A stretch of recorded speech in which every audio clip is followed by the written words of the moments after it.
আসসালামু আলাইকুম প্রিয় ফুটবল ফ্যান্স। কলম্বিয়ার বিপক্ষে আর্জেন্টিনা ২-১ ব্যবধানে যে ম্যাচটা হারল, সে ম্যাচটার পরে প্রেস কনফারেন্সে লিওনেল স্কালোনি রীতিমতো ক্ষোভে ফুঁসে উঠেছিলেন এবং ম্যাচের পরে বেশ কয়েকজন আর্জেন্টাইন প্লেয়ার যেমন Rodrigo De Paul, Emiliano Martinez, Cristian Romero থেকে শুরু করে আরও কয়েকজন রীতিমতো বড় রকমের অভিযোগ কিন্তু রেফারির বিপক্ষে করেছিলেন ওটামেন্ডির বিপক্ষে সে পেনাল্টির সিদ্ধান্ত নিয়ে। তবে শুধুমাত্র সেখানে ব্যাপারগুলো শেষ হচ্ছে না, লিওনেল স্কালোনি এমন একটা স্টার সামনে নিয়ে এসেছেন প্রেস কনফারেন্সে, যেখানে চিলিয়ান রেফারি পিয়েরো মাজা আসলে কতটা বাজেভাবে ম্যাচটা স্টার্ট করেছেন বা পরিচালনা করেছেন সেগুলোর একটা চিত্র খুঁজে পাবেন। এবং তিনি এখানে Opta analyst, data driven football analytic একটা প্ল্যাটফর্ম, খুবই বিখ্যাত প্ল্যাটফর্ম অপটা অ্যানালিস্টের একটা পয়েন্ট তুলে ধরেছেন, যেখানে ডেটা অ্যানালিসিস করা এই প্ল্যাটফর্মটা একেবারে ডিরেক্টলি দেখিয়েছে যে সত্যিকার অর্থে চিলিয়ান এ রেফারি কতটা ব্যর্থ ছিলেন এবং কলম্বিয়ান যে ব্র্যান্ডের ফুটবল খেলেছে বা ওভারঅল লাতিন আমেরিকার ফুটবলে যা যা দেখা যাচ্ছে সেখানে বড় একটা সমস্যার জায়গা কোথায় এবং এখানে মাঠের ফুটবলকে ছাপিয়ে আসলে কোন কোন ব্যাপার সবচেয়ে বড় ফ্যাক্টর হয়ে দাঁড়ায় এবং রেফারি আসলে কোন জায়গা থেকে ব্যর্থ হন। কয়েকটা ইনফরমেশনে চলে যায় যেটা লিওনেল স্কালোনি ইঙ্গিত করেছেন এবং অপটা অ্যানালিস্টের এই রিপোর্টে দেখা গিয়েছে যে আর্জেন্টিনা এবং কলম্বিয়ার মধ্যকার ম্যাচের সেকেন্ড হাফে সব মিলিয়ে ইনজুরি টাইম মিলিয়ে এবং ব্রেকের টাইম মিলিয়ে 52 মিনিট 22 সেকেন্ড খেলা হয়েছে। তবে এর মধ্যে মাঠের মধ্যে বল ছিল মাত্র 19 মিনিট সময়।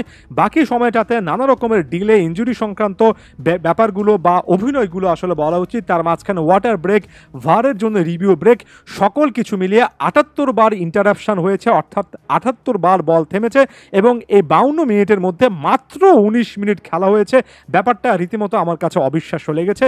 এর পাশাপাশি অপটা অ্যানালিস্ট এই জিনিসটাও জানিয়েছে যে 100 মিনিট টোটাল খেলা হয়েছে অতিরিক্ত সময় মিলিয়ে এবং এই 100 মিনিট 40 সেকেন্ডে মাত্র 44 মিনিট 38 সেকেন্ড বলটা আসলে মাঠে ছিল। বাকি সময়টা এই নানা রকমের ইস্যুতেই কেটে গিয়েছে এবং কলম্বিয়ান প্লেয়াররা যে পরিমাণ অ্যাক্টিং এখানে করেছেন, হয় আপনি একটা অস্কার তাদেরকে দিয়ে ফেলেন অথবা এই জিনিসটা মেনে নেন যে এখানে চিলিয়ান রেফারি হিসেবে পিয়েরো মাজা আসলে গেমটা কন্ট্রোলই করতে পারেননি। আরও একটা কিন্তু উদাহরণ টেনে এনেছে টিওএসসি স্পোর্টস, তারা আইডিয়াল কয়েকটা স্টার শেয়ার করেছে। যেমন প্রিমিয়ার লিগকে যদি আপনি একটা আইডিয়াল রেফারিং এর দিক থেকে ভালো লিগ বলেন, তাহলে সেখানে এফেক্টিভ গেম টাইম বা এফেক্টিভ প্লেইং টাইম হয় 58 মিনিট 31 সেকেন্ড, অর্থাৎ বাকি 20-22 মিনিট কিংবা ইনজুরি টাইম মিলিয়ে 25 থেকে 30 মিনিট সময় হয়তো বা নষ্ট হয়। মূলত অন্তত 58 মিনিট 30 সেকেন্ড কিন্তু বলটা মাঠে থাকে, সেখানে গেম প্লে হয়। এমনকি আর্জেন্টিনা ফুটবল যেখানে অনেক অনেক ফাউল হয়, অনেক বেশি করে হাড্ডাহাড্ডি লড়া হয়, সেখানেও 50 মিনিট 19 সেকেন্ড বল মাঠে থাকে।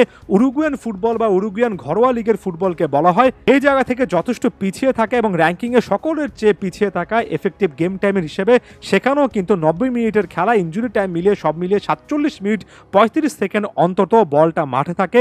সে জায়গায় আর্জেন্টিনার এই ম্যাচটা মাত্র 44 মিনিট 38 সেকেন্ড বলটা মাঠে থাকলো। বাকি সময়টাতে বাকি 100 মিনিটের মধ্যে প্রায় 56 মিনিট সময় ইনজুরি সংক্রান্ত ইস্যু, প্লেয়ার বদলি, ভার রিভিউ কিংবা বলা উচিত প্লেয়ারদের ইনজুরি নিয়ে অ্যাক্টিং, এগুলোর মধ্যেই চলে গিয়েছে। একটা ম্যাচের যখন 55-56% সময় শুধুমাত্র নষ্ট হয় এমন জিনিসে, তখন স্বাভাবিকভাবে হার জিতকে ছাপিয়ে এটাও একটা মোক্ষম কিন্তু সমালোচনার ব্যাপার হয়ে দাঁড়ায়। কনমেবল অঞ্চলের খেলায় এত বেশি এসব ব্যাপার সংযুক্ত যে এখানে রেফারিদের আরও বেশি কঠোর হওয়া উচিত। এখানে কনমেবলের নীতিমালার ব্যাপারে কিন্তু আরও বড় রকমের পরিবর্তন আনা উচিত, কারণ ম্যাচের পর ম্যাচ দুটো ইস্যু দেখছি।